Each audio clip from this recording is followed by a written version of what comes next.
let's talk about the art of persuasion, right? It can be such a frustrating thing to master. I mean, it's not just about getting someone to hear you. It's about getting them to actually agree with you.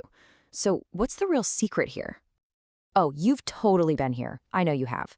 You've got all your facts lined up, your logic is just perfect, you lay out this absolutely airtight case, point by point, and the other person, they just don't budge. Not an inch. It's maddening. So what are we missing? What's really going on? Well, the problem is something I like to call the logic trap. See, we're all taught that logic is the key to a good argument. But here's the irony. It's often the very reason our best arguments completely fall flat. Think about it. From school debates all the way to big business presentations, the advice is always the same. If you want to convince someone, you have to build this unbreakable fortress of facts. So you go out, you gather your data, you find your sources, and you just stack up the evidence until your point seems totally undeniable. But there's a huge flaw in that approach. And here's what that flaw looks like in real life. On one side, you've got your masterpiece, this beautiful, airtight, logical argument. And on the other side, you just get a blank stare. They are completely, totally unmoved. And the reason is actually pretty simple. You're trying to win a battle of the minds when the real war is being fought somewhere else entirely. So, okay, if logic is the trap, then what's the key to get out? Well, it's empathy. This is where we make a huge shift. We stop trying to prove our point, and we start trying to create a connection. Now, I know that might sound a little backward, but trust me, it's incredibly powerful. This right here, this is the core of it all. People almost never change their minds just because of logic. They change their minds when they can actually see themselves in what you're saying. You know, when your words start to mirror their own life, their struggles, their hopes, that's the moment the defensive walls start to crumble. And this leads us to what we can call empathetic persuasion.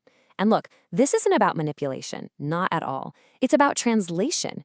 You're basically translating your needs into a language they can feel in their gut, because it hooks directly into something they already know and have experienced. The goal isn't just intellectual, I get it. It's about creating a shared emotional experience. Okay, so how do we actually do this? How do we put it into practice? Well, the goal isn't just to be heard, it's to create an echo of your experience inside their mind. And there are 4 really practical steps to make that happen. All right, let's make this super real. Picture this. You want to convince your manager to let you work from home a couple of days a week. Instead of just throwing productivity stats at them, you start with common ground. You say, hey, remember that crazy deadline crunch last quarter?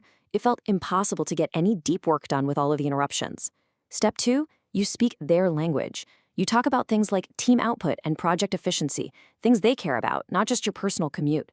Third, you tap into their experience. You say, you know that feeling when you finally get a quiet hour and you get more done than you did all morning?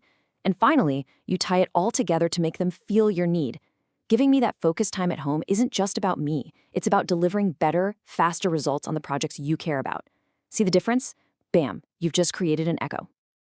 And you know, when you start using these steps, something really fundamental starts to shift. You're not trying to win a debate anymore. You're actually starting a dialogue. The goal stops being about who's right and starts being about being heard and understood on a much, much deeper level. Just look at the 2 different mindsets here. The old debate mindset has one goal, and one goal only, to win. It's weapons, arguments, and stats. And what's the result? A winner and a loser, which, let's be honest, usually just creates resentment. But the echo mindset, it's a whole different ballgame. The goal is to connect. The tools are empathy and shared experience. And the result isn't a victory, it's something way more valuable, a mutual understanding. So if you only take one single thing away from all of this, let it be this right here. This should be your new mantra for persuasion.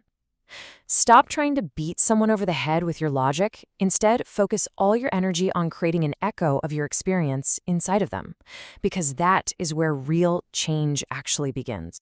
So think about it for a second. That difficult conversation you've been avoiding, maybe with a coworker, a family member, a friend.